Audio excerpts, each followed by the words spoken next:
গোফচুরি Sukumar Ray. Head অফিসের বড়বাবু লোকটি বড় শান্ত, তার যে এমন মাথার ব্যামো কেউ কখনো জানতো? দিব্যি ছিলেন খোশ মেজাজে, চেয়ারখানি চেপে একলা বসে ঝিমঝিমিয়ে হঠাৎ গেলেন খেপে।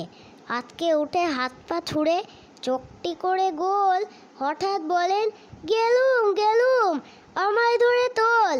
তাই শুনে কেউ বদ্যি ডাকে, কেউ বা হাঁকে পুলিশ, কেউ বা বলে কামড়ে দেবে, সাবধানেতে তুলিস। ব্যস্ত সবাই এদিক ওদিক করছে ঘোরাঘুরি। বাবু হাঁকেন, ওরে আমার গোঁফ গিয়েছে চুরি। গোঁফ হারানো আজব কথা, তাও কি হয় সত্যি? গোঁফ জোড়া তো তেমনি আছে, কমেনি এক রত্তি। সবাই তাই বুঝিয়ে বলে, সামনে ধরো আয়না, মোটে গোঁফ হয়নি চুরি, কখনো তা হয় না। রেগে আগুন, তেলে বেগুন, তেড়ে বলেন তিনি, কারো কথা ধার ধারি নে, সব বেটাকে চিনি। নোংরা ছাঁটা খ্যাংড়া ঝাঁটা বিচ্ছিরি আর ময়লা, এমন গোঁফ তো রাখতো জানি শ্যামবাবুদের গয়লা। এ গোঁফ যদি আমার বলিস, করব তোদের জবাই।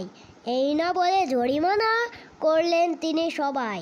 ভীষণ রেগে বিষম খেয়ে দিলেন লিখে খাতায়, কাউকে বেশি লাই দিতে নেই, সবাই চড়ে মাথায়।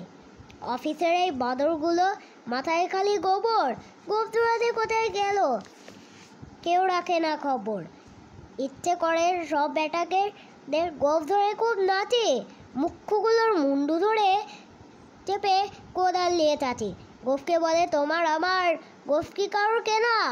গোঁফের আমি গোঁফের তুমি, গোঁফ দিয়ে যাইছে না।